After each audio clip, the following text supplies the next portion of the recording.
Ini rahasianya PKS tetap 7% ke atas terus di mana, Mas? Justru kita malah kaget nih, kenapa tidak naik-naik gitu. Oh gitu ya. Tapi secara umum kayak di Jakarta sendiri sebenarnya suara menurun, Ya. tapi kursi naik. Yang jelas bahwa memang ini dengan adanya aglomerasi itu, nah itu saya kira sesuatu hal yang saya kira sangat mendukung ya kesatuan, sehingga nanti mengatasi problem banjir misalnya, itu kan kita bisa bekerja sama nanti dengan Jawa Barat. Ya seperti Pak Emil sebenarnya Kang Emil sudah kontribusi juga untuk Jakarta dengan membangun menyediakan lahan di Ciawi kan. Jadi nanti ada 6 program unggulan nih ya kalau kita jati. Jadi ada istilah pemerataan pembangunan dan istilahnya yang tadi melalui RW 200 juta ya. Lalu untuk pendidikan gratis ya ini yang juga kita akan teruskan. Kemudian hunian layak tadi yang vertikal. Yeah.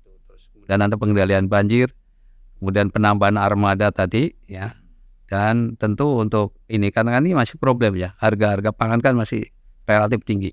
Nah tentu kita akan operasi pasar secara periodik. Iya.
Bismillahirrahmanirrahim. Assalamualaikum warahmatullahi wabarakatuh. Waalaikumsalam warahmatullahi wabarakatuh. Waduh, ya, lama banget kita nggak jumpa ya. Waduh, selamat untuk seluruh para penonton Unpacking Indonesia. Salam sejahtera buat kita semua. Ya, saya hari ini bersama dengan kawan yang lama sekali, Pak Suswono. Ya, beliau ini malah waktu jadi menteri itu juga kita jarang ketemu ya Mas. Jarang. Sibuk sekali saya lihat. Komisinya juga beda kan. Ya. Jadi nggak partner. Nah, saya di komisi 6. Ya. Jadi jarang ketemu. Jadi Mas, saya manggil Mas saja lah, Mas Suswono. Kemudian lahir di Tegal, Jawa Tengah tahun 1959. Dosen tetap ya Mas ya? Ya di Ibnu Khaldun Bogor ya. Ini Ibnu Khaldun itu memang pusat aktivis politik. Di situ ada M.S. Kaban, ada Egy Sujana, ada Pak Suswono ya. Soleh Amin. Ya. Ahyar ya. Ahyar Erwanto, ada kawan-kawan semua ya. Tapi umumnya pada lanjut sekolah S2. Ya banyak yang pada doktor. Ya, di IPB ya. Ya banyak kan IPB. Ya. Ya kan tinggal dekat Bogor IPB kan. Gimana Mas? Saya terus terang kaget. Kok tiba-tiba Suswono jadi cawagup? Nah, itu dia, saya juga kaget. Sayanya kaget apalagi orang lain. Iya. Tadi kan udah Pak Sohibul Iman. Iya. Tiba-tiba diganti Mas Suswono ya. Itu urusan partai ya. Kita kira enggak. Iya memang kita waktu itu sih berharap lancar ya. Artinya memang aman, benar-benar aman ya. Sohibul Iman. Ternyata walaupun pakai nama aman, nggak aman juga. Ya karena kan PKS sendiri nggak bisa. Kurang kan? Sih. Cuma kita dapat 18 kursi kan. Jadi memang harus tambah 4 kursi. Karena waktu itu belum keluar kan yang dari MK. Iya. Sayangnya memang MK juga antara pemutusan tanggal 1, pengumumannya baru tanggal 20 kan, terlalu lama juga. Dan sama sekali kita nggak tahu ada putusan itu. Kalau nggak cukup PKS sendiri. Ya kalau itu cukup. Ya itulah mungkin namanya takdir ya begitu lah Mas Sulban ya. Tapi untungnya Jawa Barat ya. Kalau Jawa Barat itu kan memang belum ada wacana ya. Belum. Nah, tiba-tiba presiden yang jadi. Nah, itu dia. Padahal waktu itu sebetulnya ketika Pak Ridwan Kamil berharap istilahnya akhirnya dia bersedia ya. Kalau nyaman secara pribadi kan dia enakan di Jawa Barat kan, Oh iya, sudah pasti terpilih dalam tanda kutip lah karena elektabilitasnya tinggi. Cuma waktu itu memang Prabowo minta betul ke beliau tuh supaya ikut membantu membenahi Jakarta. Iya. Jadi waktu itu beliau mensyaratkan memang, jadi tolong tapi wakilnya dari PKS karena fatsun politiknya ya dia pemenang di Jakarta. Iya. Ya wajar juga sih begitu.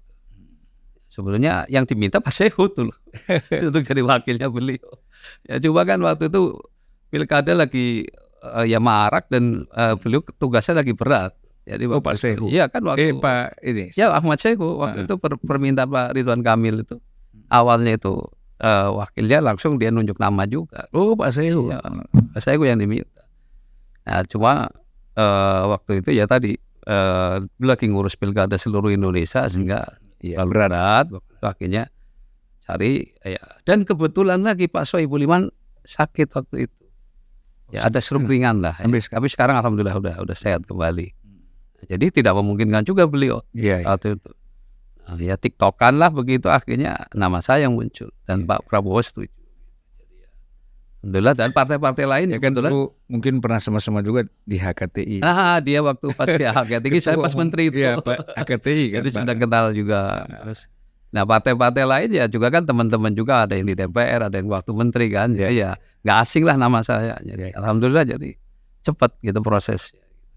Luar biasa. Sayangnya itu pas deklarasi tanggal 19 kan. Nah baru tanggal 20-nya kan MK keluar itu kan, dibacakan kan. Terusan jadi akhirnya ya merubah konstelasi juga kan. Ya kita nggak bisa sudah tanda tangan masa menarik lagi. Iya, nanti kan isunya kan lawan kotak kosong kan, atau lawan independen ya. Tapi mungkin kondisinya tanpa kita sadari ya, mungkin ini kondisi yang terbaik barangkali. Ya saya kira betul. Saya sih setuju aja bahwa memang ya malah kan ke depan sebaiknya ya setiap partai berhaklah mengusulkan calonnya itu jauh dan nanti PKS sudah rencana mengusulkan begitu. Jadi nggak ada istilahnya threshold gitu ya yang membatasi begitu ya. Itu saya kira ke depan memang sebaiknya setiap partai yang eksis tidaklah yang ada di parlemen misalnya berhak untuk mengajukan calon presiden. Itu lebih logik ya. Saya kira itu akan kan jadi, waktu awal reformasi kan begitu kan. Begitu. Malah bagus dan KPU-nya juga wakil utusan partai. Iya. Waktu kan dulu ketuanya si Yakub Tobing dari PDIP kan. Apa waktu awal? Awal kan? Pak ini Rudini. Oh yang awal itu. Awal itu ya, sebelum reformasi. Salah ya? Iya. Pemilu pertama lah setelah reformasi pertama itu Yakub Tobing. Oh gitu ya? Yakub Tobing. Oh saya. Ya Pak Rudini kapan ya? Sebelumnya ya. Dan dia kan pemilu 97 kan? 98. 97 97 ya? 97. Kemudian 99. 99. Pemilu 99. Yang ditetapkan oleh Pak Habibie. Ya. Itu Yakub Tobing ketuanya. Oh iya kau ya. Oh. Terus dari kan banyak partai itu. Ya. Kan relatif ikut semua. Iya, dan bagus artinya bisa saling mengawasi sehingga fair gitu.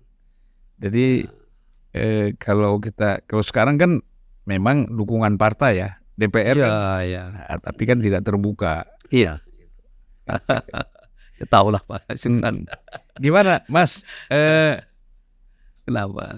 Apa ini rencana kita ini?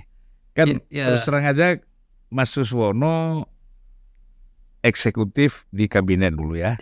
Tahun 2009 sampai 2014. 5 tahun full. Itu ngurusin pertanian. Sebenarnya kan bukan pertanian aja, macam-macam ya. Iyalah. Urusan ekspornya, impornya, semuanya kan.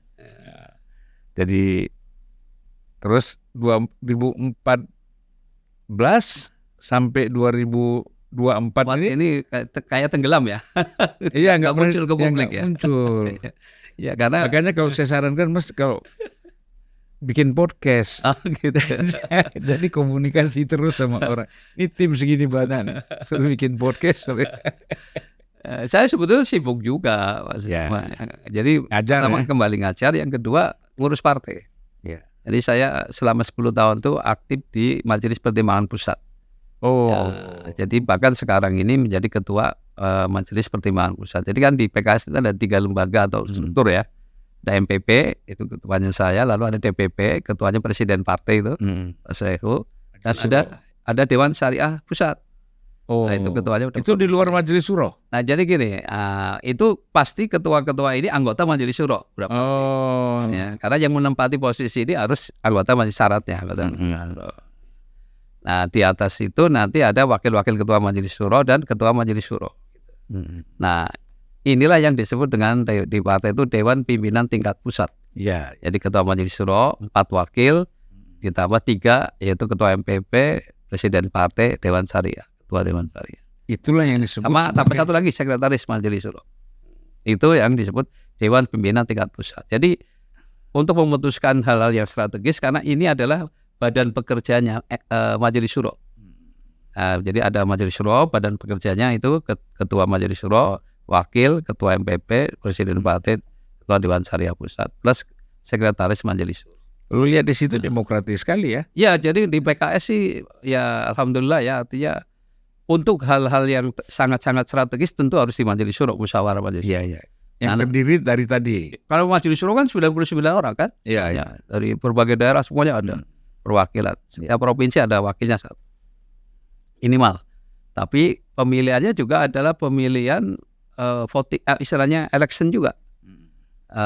Itu nanti berdasarkan jumlah di satu wilayah anggota apa istilahnya kalau di anggaran dasar itu pelopor.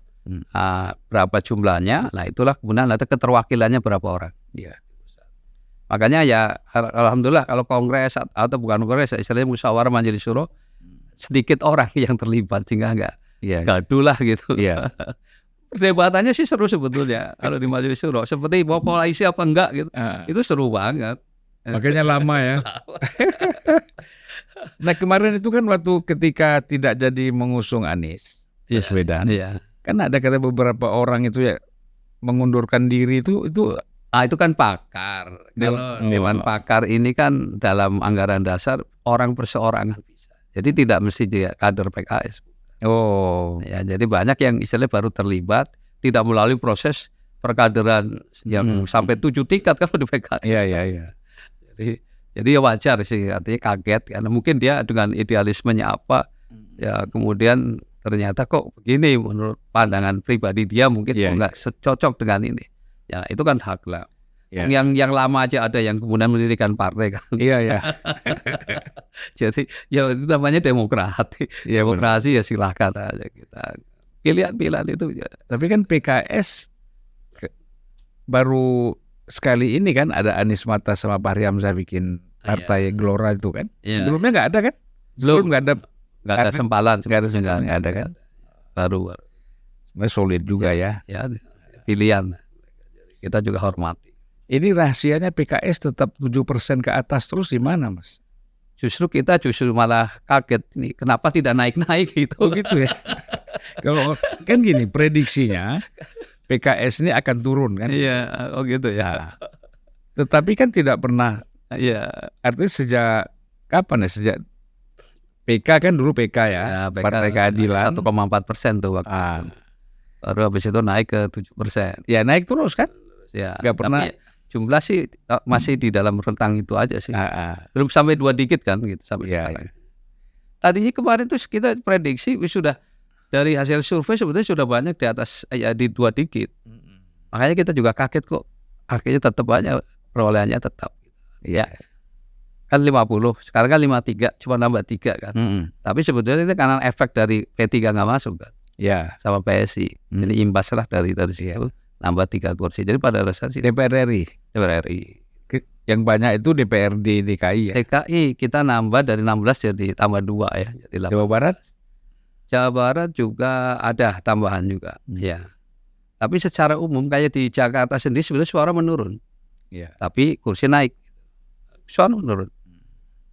Artinya harapannya kan kemarin kotel efek dari Presiden Anies kan artinya harapannya melejat. Tapi Nasdem Nasdem sama PKB. Iya 13 kursi, PKB 10 kursi. Ya itu yang dapat efek. Malah PKS yang sebenarnya boleh dibilang harusnya mendapat kotel efek lebih besar, malah kecil. Ya tapi itulah politik ya. Ya. Kita terima aja lah. Dan mungkin kalau saya lihat begini, PKS itu sudah mapan. Kalau saya pelajari ya Mas, dia sudah mapan di daerah-daerah yang memang selama ini menang. Ya. Nah kalau Nasdem kan naik turun. Misalnya dia 2014 dapat di Sumatera Barat 2. Oh ya. Aceh 2 kan gitu. Ya, tiba-tiba 2019 kosong. No. Sekarang masuk lagi dukung Anies, dapat lagi gitu. Jadi memang kalau PKS ya memang udah begitu. Cuma itu kita pengen tadinya kan target 15% loh.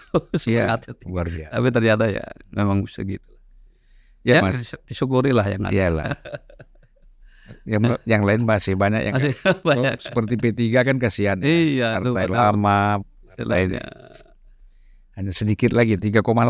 Iya. Tinggal cari 0,2. Mas ngomong-ngomong ini masuk DKI ini kan sebenarnya kita bilang tidak mudah ya. Iya. Ya. Memang tidak terlalu luas. Tapi kan problemnya banyak sekali. Kompleks. Problem infrastrukturnya. Ya karena kan kemacetan itu kan karena kekurangan infrastruktur kita ya. Dan kemudian siang hari 14 juta, malam tinggal 9 juta kan. Itu kan ngurus itu nggak gampang. Kota metropolitan seperti ini ya. Nah, kira-kira dari segi perencanaan dan program Mas. Jadi Kang Emil dengan Mas Suswono ini bagaimana ini rencananya? Ya, jadi memang Pak Ridwan Kamil kan istilahnya memang sudah diamanahkan oleh Pak Prabowo sebagai presiden terpilih. Di antara amanah yang utamanya memang untuk membenahi perumahan kumuh. Ya tentu juga persoalan klasik lah ya, soal banjir, soal macet, polusi itu kan sudah memang ya, hal yang sudah harus PR yang memang harus dikerjakan gitu. Tapi yang jelas bahwa memang ini dengan adanya aglomerasi itu, nah itu saya kira sesuatu hal yang saya kira sangat mendukung ya kesatuan, sehingga nanti mengatasi problem banjir misalnya itu kan kita bisa bekerja sama nanti dengan Jawa Barat. Ya seperti Pak Emil sebenarnya Kang Emil sudah kontribusi juga untuk Jakarta dengan membangun menyediakan lahan di Ciawi kan. Jadi ada dua titik itu paling tidak jadi mengurangi itu lontoran air langsung ke Jakarta kan. Nah, jadi nanti itu akan kita perbanyak. Tentu saja. Saluran. Waduk ya. Waduk. Jadi menampung dulu air tidak langsung menggelontor ke Jakarta. Ini problem banjir kan karena itu. Sementara serapan di Jakarta kan sudah sangat kurang. Nah, jadi itu satu. Yang kedua tentu ininya ketika air masih di dalam wilayah Jakartanya, maka dibikinlah biopori maupun juga dengan sumur resapan. Nah, itu kan salah satu upaya untuk air tidak langsung juga menggenang kan gitu. Nah, terakhirnya di Tanggul yang istilah yang giant sea wall itu, yang Pak Prabowo itu punya mimpi besar itu untuk supaya pantai utara itu akan dibikin giant sea wall. Nah, jadi nanti jalan tol bisa di situ tuh nanti sekaligus di laut. Nah, karena rob seperti dam itu ya. Iya, karena banjir seperti di Belanda lah. Ya karena memang Jakarta kan sudah di bawah air laut. Nah, jadi kalau pasang kan bisa rob kan. Nah, itu menahan itu. Jadi artinya bisa dari hulunya juga bisa dari hilirnya. Itu dalam konteks banjir. Makanya nanti kalau dengan penataan aglomerasi itu satu kesatuan itu jadi mudah nanti koordinasi. Dari sisi itu. Kemudian juga persoalan macet. Ini juga nanti kan bisa memperpanjang itu tadi. Moda transportasi tidak hanya di kota Jakarta tapi langsung ke selatan misalnya sampai Bogor, yang dari barat Banten sampai Bekasi gitu ya. Nah, kemudian integrasinya ya supaya juga orang mudah. Ini kan problemnya kelas menengah ke atas ini maunya pakai kendaraan pribadi. Karena memang transportasi publiknya belum nyaman. Nah, saya yakin kalau bisa diwujudkan ya tadi memperbanyak frekuensi, integrasinya juga baik antar moda gitu ya. saya yakin mereka akan pindah. Ya saya sendiri merasakan, saya kan tinggal di Bogor ya. Iya, iya. Itu saya kan bolak-balik pakai KRL. Artinya hidup saya sebetulnya banyak kan di Jakarta kan siang, kalau mau malam pulang kan. Iya. Ya nyari duitnya juga di Jakarta kebanyakan kan. Nah jadi artinya ketika KRL seperti sekarang ini nyaman, itu waktu juga lebih pasti ya, dibanding dengan kita pakai kendaraan sendiri sudah bermacet ria, buang waktu. Ya. Jadi itu dan saya kemarin baru mencoba MRT ya dari Lebak Bulus. Karena itu saya ternyata ya nggak kalah dari luar negeri itu. Saya lihat, ini bagus. Gitu. Nah, tinggal tadi integrasi antar modanya itu. Kalau itu jalan wah. Karena orang masih susah kan, dia turun di sini mau pindah kereta. Nah, itu dia problemnya kan di situ. Belum connect ya. Belum connect. Itu akan diperbanyak. Terus frekuensinya juga diperbanyak. Saya yakin. Nah, kemudian soal polusi juga ya kan Jakarta termasuk terpolusi nomor 3 ya. Iya, di dunia. Nah jadi kita juga punya target Bang Sulpan itu yaitu menanam 3 juta pohon target kita minimal di dalam kota. Ya di kota Jakarta. Ya karena saya lihat masih banyak area-area yang yang telantar lah. Iya.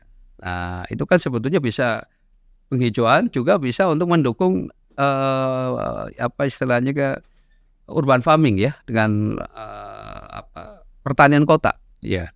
Karena waktu saya menteri sebetulnya waktu itu sudah ada komunitas Indonesia berkebun.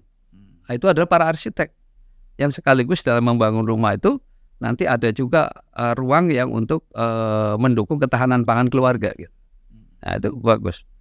Nah, nanti ke depan bahkan mungkin kita akan wajibkan ya atau mungkin dalam tanda kutip ya tidak wajib misalnya, tapi bagi mereka yang melaksanakan misalnya membuat hutan di atas bangunan, artinya ada inilah pohon-pohonan, nanti itu bisa ada insentif apalah gitu ya, itu juga nanti bisa kita lakukan di situ mengurangi polusi. Iya. Ya, kalau ada penyerapan dan CO2.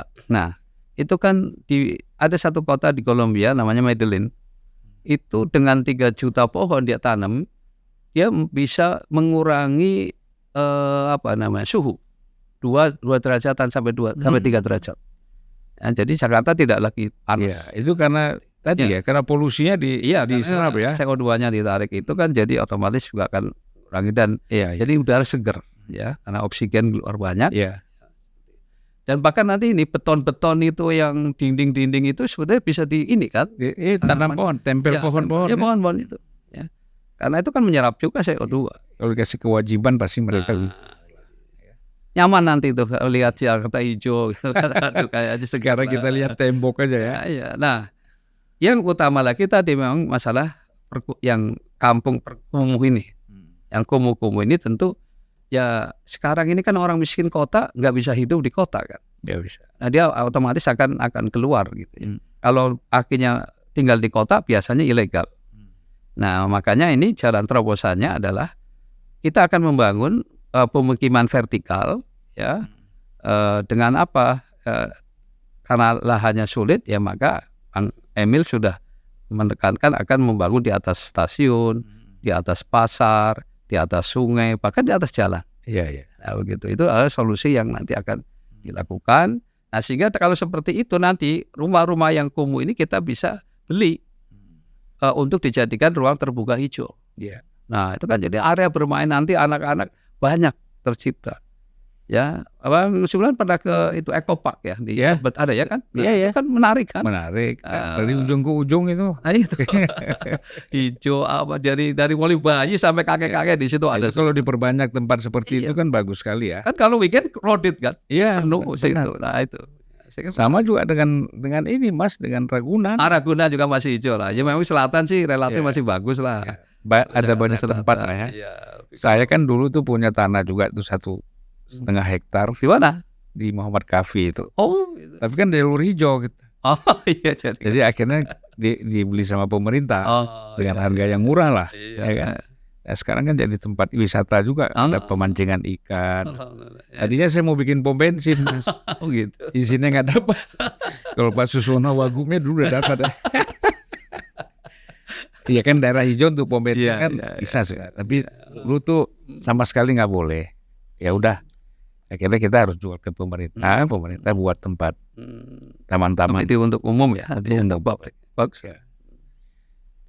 Ya supaya kalau dijual untuk komersil lebih untung. Nggak boleh ya. Iya kan, masih ada jalur hijau. Mas, ini ngomong-ngomong kan begini, apapun rencana kita ke depan ya, Iya.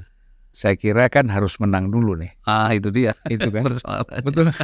Gak ada artinya semua cita-cita. Iya, cita-cita kalau kita nggak menang. Nitip-nitip itu kan nggak jalan. Jadi nggak bisa nitip-nitip. Iya. Harus menang dan ditangani sendiri kan gitu. Nah sekarang kan kemarin kita diskusi di sini. Kalau kita lihat pilkada sekarang dari segi dukungan partai ya, masih tidak jauh berbeda antara 2017 dengan sekarang. Artinya kan basis dukungan Ahok itu kan PDIP. Betul. Basis dukungan Anies itu kan PKS. Iya. Sekarang kan seperti itu juga terjadi kan, walaupun di sini. Dulu Gerindra dukung sama ya? Gerindra kan Anies kok. Anies ya? Iya. Sama SBY ya, nama AHY kemudian ke Anies juga gabung juga. Nah artinya kan ini hampir sama ya. Hampir sama. Tetapi memang karena calon-calonnya lebih rasional, tidak menggunakan isu sara, ya kan? Tidak melakukan hujatan-hujatan, situasinya tenang. Sebenarnya kan kalau kita lihat dari dukungan politik itu masing-masing calon ini tidak banyak berubah. 2017 dengan sekarang ini. Nah, ini kan bagaimana cara untuk mendapatkan, mungkin kalau Ridwan Kamil katanya untuk mendapatkan dengan Mas Suswono ini mendapatkan suara Ahok itu agak sulit. Iya. Ini kan pandangan, persepsi. Kemudian lebih mungkin untuk mendapatkan suara dari dukungan Anies Baswedan. Ini sebenarnya benar nggak sih Mas? Ya sebetulnya kalau di lapangan sih ya memang ada lah ya orang-orang yang istilah pendukung beratnya Mas Anies ya, karena memang dia dalam tanda kutip selalu kan istilahnya dicegal lah dalam tanda kutip ya. Ya memang aturan demokrasi ya kayak begitulah memang. Ya artinya ketika kemudian kita dialog secara apa istilahnya tatap muka, dialog itu ternyata ya mereka bisa memahami juga sih posisi. Pada akhirnya ya toh ada apa namanya program-program Pak Anies akan bisa dilanjutkan kan, karena PKS ada masuk di dalam salah satu dari calon bahkan kan yang dulu sebetulnya kan PKS sudah pernah jadi calon 2 kali gagal ya, dari mulai Pak Adang, Pak Hidayat, bahkan waktu pas Anies dulu kan sebetulnya ada Pak Mardhani yang akhirnya malah jadi tim sesnya beliau. Jadi nah ini PKS masih ada kesempatan kan, artinya dulu kan program-program Mas Anies kan juga dikerjakan bersama dengan PKS kan. Ya artinya ini akan kita lanjutkan yang bagus-bagus. Bahkan sih kita tidak hanya Mas Anies, juga termasuk yang Ahok juga yang bagus-bagus kita juga serap untuk kita tingkatkan. Jadi intinya sih kuncinya di itu aja, di komunikasi. Artinya begitu kita bisa berkomunikasi, apalagi ini sebetulnya sih juga koalisi rekonsiliasi kan sebetulnya. Ya karena sebagian adalah makanya Kim Plus kan. Ya plusnya kan karena ada PKS, Nasdem, PKB yang dulu pendukung Anies kan. Nah, justru ini harusnya saling menguatkan ya. Nah, cuma memang di sana ya tadi PDIP kebetulan ada kesempatan untuk mencalonkan sendiri. Paling akhirnya minus itu. Tapi secara umum sebetulnya ini banyak yang lebih pada yang dulu juga mereka ikut di Ahok dulu kan. Nah, tapi kan sekarang banyak yang ke kita. Jadi artinya ada 15 partai sekarang ini Mas. Yang Kim ya? Ya Kim itu Kim Plus sekarang itu 15. Termasuk Perindo. Bahkan ada satu lagi nanti sore ini kebetulan mau ketemu ini Partai Damai Kasih Bangsa yang dulu PDS yang lolos. Nah, Kristen kan? Kemarin ikut pemilu deh. Kayaknya enggak ya. Dia kan udah lama kan. 2014 sudah enggak ikut. Iya. Dia apa namanya? Tapi secara legal kan dia masih sebagai partai ya. Masih diakui. Itu juga akan dukung sih. Nah, jadi kalau lihat ini memang ini sebetulnya sangat kondusif ya situasinya. Tinggal inilah maka yang dipentingkan sekarang itu adalah adu gagasan. Ya, jadi kontestasinya ini adalah kontestasi adu gagasan. Jadi tidak lagi terbelah. Ya kita sudah masa seperti itu jangan terulang lah memang. Kita sebagai satu entitas sebagai warga negara Indonesia yang harusnya saling menguatkan gitu. Nah tinggal ini pilihan-pilihan jika nanti rakyat tuh diberikan kayak menu lah nih, menu Ridwan Kamil Suswono Ridho kayak begini, ini Mas Pram sama Rano Karno seperti ini, dan nanti Mas Wakun ya itu seperti ini. Jadi saya kira menarik gitu ya. Nah, jadi supaya makin dewasa lah kita berdemokrasi. Ya. Kita buang energi yang nggak perlu. Nampaknya pun dari segi Ahoknya tidak terlalu ada suatu yang apa ya, yang spesial gitu kan untuk menciptakan situasi konflik kan nggak ada. Ya nggak ada alasan lah sekarang sih kalau mau konflik gitu. Malah ya itu mudah-mudahan ini dengan suasana yang kondusif ini nanti hari Ahad ini kan ada debat ya. Ada debat. Oh, udah mulai ya. Mulai putaran pertama. Di mana di KPUD? Iya di KPUD, diundang ke KPUD. Kita nanti mau live kita kalau bisa. Biasa kita kalau ada debat-debat itu kita live ya. Nah itu kan menarik. Artinya ya rakyat bisa melihat nanti mana yang realistis gagasan-gagasannya dan kira-kira akan bisa mengangkat ya harkat ya martabat dari rakyat warga Jakarta. Ya karena kan menurut saya Mas ya mengatasi Jakarta ini kan tidak bisa praktis saja kan? Nah betul, setuju. Kita lihat orang nggak ada pagar, kita bikin pagar kan? Persoalannya bukan belum tentu itu kan? Ya ada calon gubernur yang begitu, tapi kita nggak usah ngomong kan, nggak boleh ngomongin orang di sini. Apalagi kalau narasumbernya bukan Mas Yuwono, saya ngomong tapi kan nggak enak ya. Jadi bisa kita katakan gini Mas, bahwa Ridwan Kamil dan Suswono kan gitu, Cagup dan Cawagup ini membangun kolaborasi dengan seluruh kekuatan dan aliran, apakah pemikiran, aliran agama, sosial yang ada di Jakarta ya. Tidak ada lagi secara khusus misalnya mencari dukungan kepada orang-orang yang memang misalnya PKS sudah cari Islam gitu kan. Ridwan Kamil cari orang Sunda kan gitu. Udah nggak ada lagi itu ya. Ya relawannya kita campur ya, artinya di samping struktur tentu bekerja lah ya. Ya artinya dari 15 partai itu, tetapi juga kita tetap masih membangun relawan-relawan yang dia tidak diikat oleh partai ya. Banyak ya, kita sudah banyak dukungan-dukungan relawan. Menarik kok ini. Iya benar. Kalau soal isu PIK ya, Pantai Indah Kapuk nggak ada lagi ya? Ya saya kira sih sekarang juga nggak selesai. Ya nggak ada muncul. Kalau dulu kan soal Ahok kan itu soal PIK itu yang ramai kan salah satu. Soal reklamasi kan. Pantai Indah Kapuk. Sekarang udah nggak ada lagi ya isu itu. Sejauh ini nggak muncul lah untuk di publik ya, saya lihat juga. Nah biasanya memang persoalan-persoalan Jakarta itu kalau terjadi konflik itu pasti akar masalahnya di ketidakadilan. Pasti akarnya di situ. Iya. Maka saya kira sih saya sepakat lah dengan yang Mas Ali selalu ingatkan bahwa dalam pengambil keputusan dia kebijakan selalu prinsip keadilan itu yang didahulukan. Iya. Ya. Kayak Kampung Bayam misalnya, saya pasti karena ada konflik kan berarti pasti ada masalah ketidakadilan. Tinggal duduk bareng aja kan sebetulnya. Problem sosial, problem ekonomi ya. Duduk bareng, bicarakan apa yang menurut Anda tidak adilnya apa, yang ini apa. Pasti ada titik temu lah. Semua kan pengen hidup happy kan. Iya. Dan yang kita khawatirkan daerah selam-selam ini kalau masuk perdagangan narkoba di situ kan. Itu dia, betul. Sudah miskin, problem sosial tinggi, kriminal tinggi, ada narkoba lagi. Ya seperti apa ya, saya sering ditanya wartawan, Pak bagaimana nanti menangani kampung narkoba. Saya juga kaget, apa kampung narkoba? Ada. Katanya ada di Jakarta. Ada, di Jakarta itu ada. Ya berarti kita nanti harus soal akar masalahnya dulu kita cari ya. Orang itu di situ apakah hanya pengguna dominan misalnya atau memang ya pengedar pelaku ya. Itu kan pasti harus dipilah-pilah lah. Memang tidak gampang soal narkoba. Betul. Walaupun Pak Prabowo sudah mengeluarkan pernyataan tidak akan pernah damai dengan korupsi dan narkoba. Oh, udah ada pernyataan. Ada pernyataan beliau kan di depan Rakernas PAN. Saya akan kejar yang namanya koruptor, yang namanya mafia narkoba sampai kemanapun.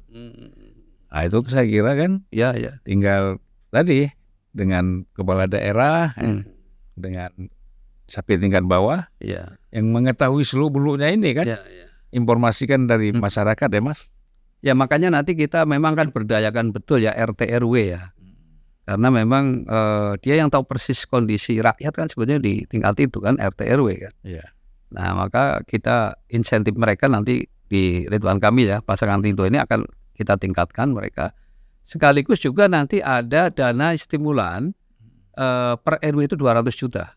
Abang Zublan. Iya, itu sudah dibahas juga ya. Untuk mereka jadi desentralisasi, silakan musyawarahkan 200 juta ini untuk tahun ini kira-kira apa yang mau Per desa ya. diprioritaskan per RW.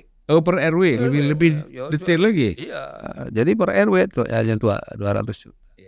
Artinya selama 5 tahun berarti 1 M kan. Kan masih banyak yang bisa dilakukan. Jadi misalnya persoalan karena daerah banjir ya berarti gimana mengatasi banjir ini supaya tuntas kan. Atau apa namanya? Kalau WC ya, MCK ya, itu MCK kan ini kan juga di perumahan-perumahan yang umum kan itu problem kan. Ya. Nah itu bagaimana dengan itu? Nanti bisa ya orang jadi makin happy lah begitu ya harapannya. Ya artinya kalau itu terjadi kan tingkat kehidupan kesehatan masyarakat kan makin bagus kan. Betul. Kemudian dari pemerintah pusat ada badan gizi, badan pangan. Di sini menyiapkan infrastrukturnya kan, semua kan bisa berjalan dengan baik. Ya bahkan untuk kayak lansia itu kan kadang-kadang kan kasihan mereka sudah ini harus dibawa ke puskesmas pakai ambulan digotong-gotong. Ya jadi kalau sakit nanti dokternya yang datang. Kita sudah punya tekad begitu. Jadi tinggal telepon saja nanti dokternya yang datang ke mereka. Jadi mereka bisa dilayani. Yang di samping tentu ada santunannya. Memang luar biasa, ini memang berat ya, bukan persoalan gampang ya. Iya. Tapi sebetulnya Jakarta kan punya duit banyak ya sebetulnya. Lumayan sih 85 triliun. Triliun ya. Artinya kalau betul-betul tadi nggak ada korupsi, ya mungkin sama sekali nggak ada korupsi barangkali susah ya. Tapi paling tidak kita tekan betul supaya jangan sampai ya dengan pengawasan yang ketat.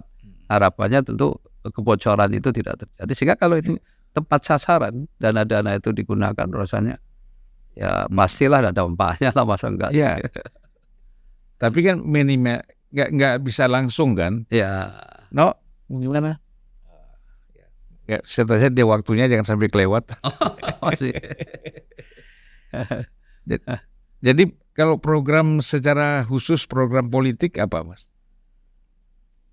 Ya tadi, jadi memang tadi pertama kan tadi soal mengatasi aspek tadi soal perumahan ya.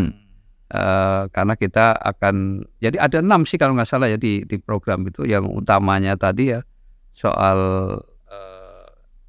ya macet tadi sudah saya jelaskan ya, soal banjir, juga polusi, soal lapangan kerja terutama ini kan masih ya masalah ini lapangan kerja. Nah tentu karena Jakarta kan nanti menjadi Jakarta baru. Artinya tidak lagi ibu kota. Ya walaupun saya kira 5 tahun ini sih mungkin ya masih lah. Pak Prabowo juga kayaknya masih ngantor di Jakarta. Ya karena kan secara realistis sana infrastruktur kan belum siap. Nah tetapi ke depan memang kita harus mulai arahkan bagaimana supaya ada investasi datang ke Jakarta. Nah, sebagai kota global yang harapannya menjadi kota global yang maju.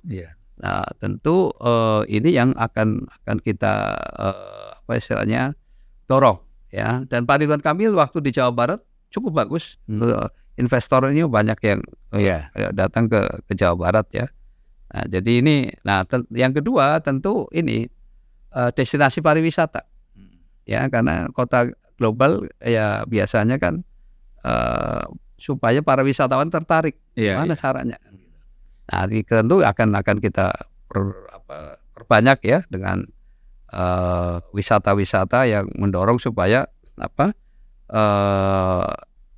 para wisatawan tuh betah di Jakarta. Dan mungkin nanti kalau setelah Jakarta tidak ibu kota akan lebih nyaman ya. Ya mudah-mudahan begitu, karena paling tidak ya kementerian kan sudah pindah ke sana ya. Kesibukannya. Nah, jadi makanya kota bisnis lah. Tapi kota bisnis ya bisa jadi sih malah mungkin bisa juga makin sibuk ya. Tapi infrastrukturnya yang penting ya. Didukung ya. Nah, terus juga ekonomi kreatif ya, saya kira ke depan ini ya pasti arahnya ke sana. Karena industri kan nggak mungkin. Jadi ekonomi kreatif itu yang akan kita dorong ya, dan dengan apa ya, sama ekonomi apa dengan apa dukungan digital ya, saya kira itu kan mau tidak mau itu kemajuan yang memang harus kita adopsi. Kerjasama dengan Menteri Pariwisata dan Kreatif ya. Ya betul begitu. Jadi nanti ada 6 program unggulan nih ya kalau kita jadi ada istilah pemerataan pembangunan dan apa istilahnya yang tadi melalui RW 200 juta ya. Lalu untuk pendidikan gratis ya ini yang juga kita akan teruskan. Kemudian hunian layak tadi yang vertikal. Yeah. Kemudian ada pengendalian banjir. Kemudian penambahan armada tadi ya. Dan tentu untuk ini karena ini masih problem ya. Harga-harga pangan kan masih relatif tinggi. Nah, tentu kita akan operasi pasar secara periodik. Iya. Itulah apa istilahnya program-program unggulan yang nanti kita akan lakukan. Nanti ada sudah dibicarakan tuh pembagian tugas antara gubernur dengan Wagub. Ya sejauh ini sih karena Kang Emil ya melihat latar belakang saya ya, saya kan pernah jadi tadi tenaga ahli atau juga staf khusus di Menteri Kehutanan. Iya. Kemudian pas setelah itu jadi juga Menteri Pertanian. Artinya akan lebih banyak tadi urusan-urusan tadi lingkungan, masalah hijauan, juga masalah pangan. Ya, gimana supaya menjaga kestabilan harga, supaya pasokan dari daerah-daerah penghasil itu aman di Jakarta tidak terganggu. Ini yang akan kita jaga gitu. Dan yang paling penting juga situasi politiknya kondusif ya. Nah itu yang paling utama lagi. Kalau banyak demo ini agak repot juga, nggak bisa kerja. Soalnya demo kadang-kadang ada ini juga sih bisa dipesan ya. Saya pernah menarik dulu waktu menteri. Saya 7:30 udah di kantor. Pagi-pagi pada teriak di bawah. Waduh, ada apa nih? Ya, akhirnya saya kan penasaran, pengen langsung nemui kan, walaupun dihalang-halangi oleh satpam sebetulnya. Udah nggak apa-apa, saya biasa demo kok. Pas saya datang, saya mana yang ada apa, masalah apa, aspirasi apa? Pada celingukan, Bang Zulpan. Iya. Pada tengok-tengokan, ternyata yang pesan belum datang. Barangnya udah datang. Jadi yang bayar pada datang, yang bayar malah belum datang ya. Makasih. Jadi begitu. Nah, jadi ya itulah. Untung pernah jadi aktivis. Kita mah biasa ngadepin begitu. Iya makanya. Bukan itu aja, kita juga dulu demo juga kan, waktu mahasiswa. Apalagi zaman NKK PKK kan sering turun kan. Dulu tuh saya ingat kalau di Bogor itu IPB itu Samuel Koto ya. Ada Samuel Koto itu. Sini Farid. Iya. Farid. Luar biasa ya. Itu dedengkotnya lah. Tapi kan situasi itu sudah berubah karena digitalisasi ini kan orang komunikasinya bisa lewat digital ya, lewat media sosial. Nah sekarang banyak. Artinya kebebasan ini sudah berekspresi banyak lah disuarakan melalui medsos. Ya udah bagus. Dan kalau kita bicara tadi pada tingkat elektabilitas masih 51% ya hasil survei. Ya sejauh ini sih kita masih unggul ya walaupun katanya trennya menurun, yang satu menaik gitu ya. Ya namanya kita baru memulai. Iya. Kita dan cuma waktu kan hanya 2 bulan nih persoalannya kan. Tapi kalau saya begini kan melihat Mas, artinya konsistensi ya kader PKS itu pasti konsisten. Ya kalau mau ada goyang gimana pun dia tetap aja komit ya gitu kan kalau kader PKS. Apalagi ada pimpinannya yang ada di situ kan, gitu. Ada memang figurnya ada di dalam itu. Nah kemudian partai-partai lain ini kan memang kalau saya monitor lewat media sosial itu memang bukan tidak suka kepada calon gubernur atau wakil gubernur, tidak suka kepada partai pendukung ya. Oh gitu ya. Nah Mas kalau melihat ada nggak Jokowi atau Prabowo efek ini dalam pilkada ini? Mungkin Prabowo efek saya kira ada ya, karena kan dia sekarang relatif jadi pemenang dan dia itu kan pemenang di Jakarta kan, bahkan kan kan walaupun tanggal 4 ya, berarti 16 hari lagi udah presiden. Oh iya. Lah, saya kira Pak Prabowo ada karena ya tadi sementara kan sekarang juga istilahnya yang jadi ketua tim ses kan dari Gerindra. Iya. Pak Riza kan. Mantan Wagub ya. Ya, mantan Wagub.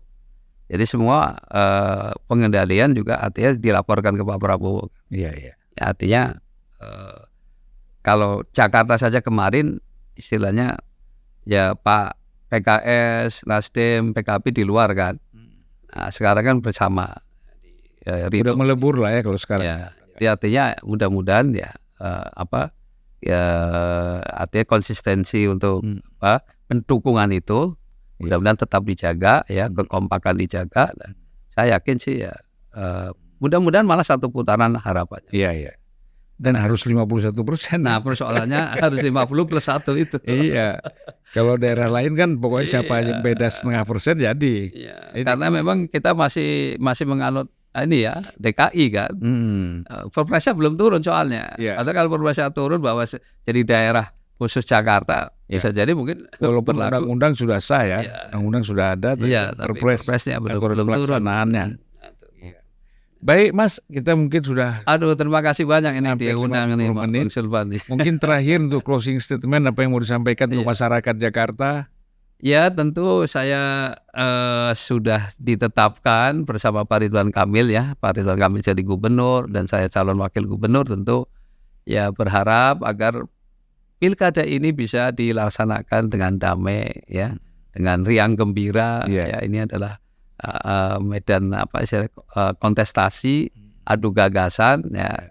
Oleh karena itu jangan sampai terbelah lah rakyat Jakarta, karena kita ingin membangun supaya terpilih pemimpin yang benar-benar memang akan melayani, memberdayakan dan membela kepentingan rakyat Jakarta ya. Nah, dengan suasana yang kondusif itu saya yakin akan bisa memberi manfaat yang besar ya demokrasi kita. Jadi demokrasi kita harus mulai naik lah.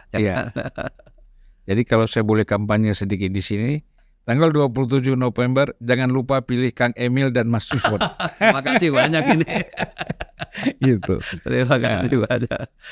Kalau podcast itu harus berpihak, nggak bisa netral. Orang media cetak aja dulu berpihak kan. Zulpan kan udah terkenal nih orang. Iya, baik Mas, terima kasih banyak atas kedatangannya. Mudah-mudahan nanti kita jumpa lagi ya. Terima kasih. Assalamualaikum warahmatullahi wabarakatuh. Waalaikumsalam warahmatullahi wabarakatuh. Mantap.